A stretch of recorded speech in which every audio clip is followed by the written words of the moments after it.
இப்போது எங்களுடைய நாட்டிலேயும் வரதட்சணை கொடுமை இருக்கின்றது. ஏனென்று சொன்னால், ஆனால் தெரிவதில்லை, ஆனால் இருக்குது. ஆனால் ஒரு தரம் அதை காட்டி கொடுக்கறதில்லை. வீட்டில் வரதட்சணைக்கு எங்களை கொடுமைப்படுத்துகிறார்கள் என்று ஸ்ரீலங்காவிலேயே காட்டி கொடுக்கறதில்லை. ஆனால் சில பெண்கள் தாங்க முடியாமல் தங்களை தாங்களே தற்கொலை செய்து கொள்கிறார்கள். அதில் ரிந்தனியா இவா என்ன செஞ்சுன்னா, திருப்பூரை சேர்ந்தவா. திருப்பூரில் அண்ணாமலை இவர் பெனிங்கன் கம்பெனி ஓனர்.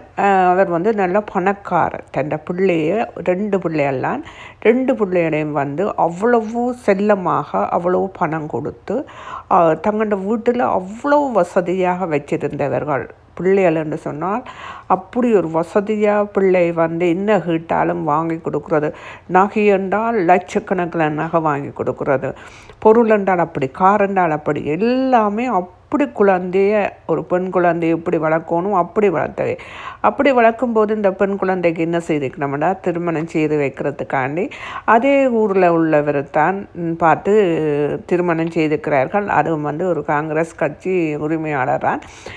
இவரும் ஒரு ஆட்டோ சின்னத்தின் உரிமையாளரான். இவரும் அண்ணாமலையும் இவர்கள் 2 பேரும் மனமொத்து ஓகே தண்டை பிள்ளைக்கு நல்ல வாழ்க்கை அமையணும்னு சொல்லி இவர் என்ன செய்திருக்கிறார் அண்ணாமலை என்று சொன்னால், கல்யாணம் செய்து நல்ல நிறைய நகை ஒரு 300 பவுன் நகையும் போட்டு கொடுத்து வடிவாக கல்யாணம் செய்து கொடுத்துக்கணும். ஆனால் அதை பெரிய ஒரு ஆடம்பரமாக ரிசப்ஷன் எல்லாம் செய்து பிள்ளைய அவங்ககிட்ட வீட்டுக்கு அனுப்பிக்கணும். இங்கே என்ன செஞ்சோன்னால்,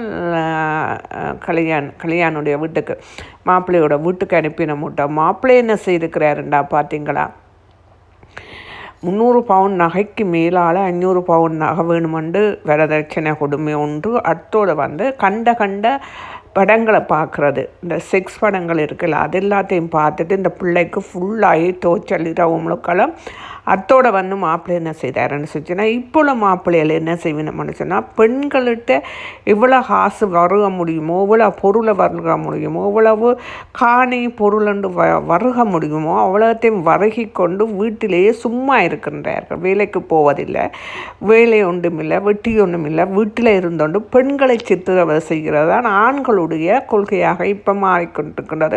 நிறைய பேர் இந்த எங்களுடைய ஸ்ரீலங்காவிலையும் செய்து கொண்டிருக்கின்றார்கள். ஆனால் ஒரு தினம் காட்டி கொடுக்கறதில்லை, பெண்கள் காட்டி கொடுக்கறதில்லை. ஏனென்றால் தங்களுடைய குடும்ப கௌரவம் போயிடும் என்றதுக்காண்டி ஒரு பெண்களும் அதை காட்டி கொடுப்பதும் இல்லை, அதை மறைமுகமாக வைத்து கொண்டிருக்கின்றார்கள். ஆனால் இந்த கல்யாணம் என்ன செய்துச்சுன்னு சொன்னால், அது கல்யாணம் செய்ததும் பரவாயில்ல, அதோடைய தகப்பனாரும் இது அவ்வளோ தோச்சல் பண்ணி இருக்குது.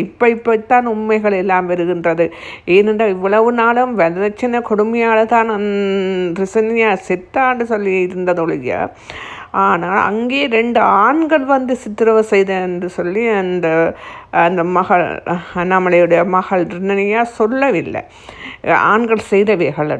ஆனால் அங்கே ஆணுடைய கொடுமையும் 2 ஆண்கள் மாமனும் கணவனும் பாருங்க, 2 ஒரு வித்தியாசம் இல்லாமல் அந்த குழந்தையை இதை துன்புறுத்தி இருக்கிறார்கள். அத்தோடு இந்த பிள்ளை ஓசரவும் போனாலும் துன்புறுத்தேன். அவன் 24 ஹவர்ஸும் என்ன செய்திருக்கிறான்னு சொல்லிச்சுன்னா, அவனுக்கு செக்ஸான் முக்கியமாக இருந்துக்கிறான்.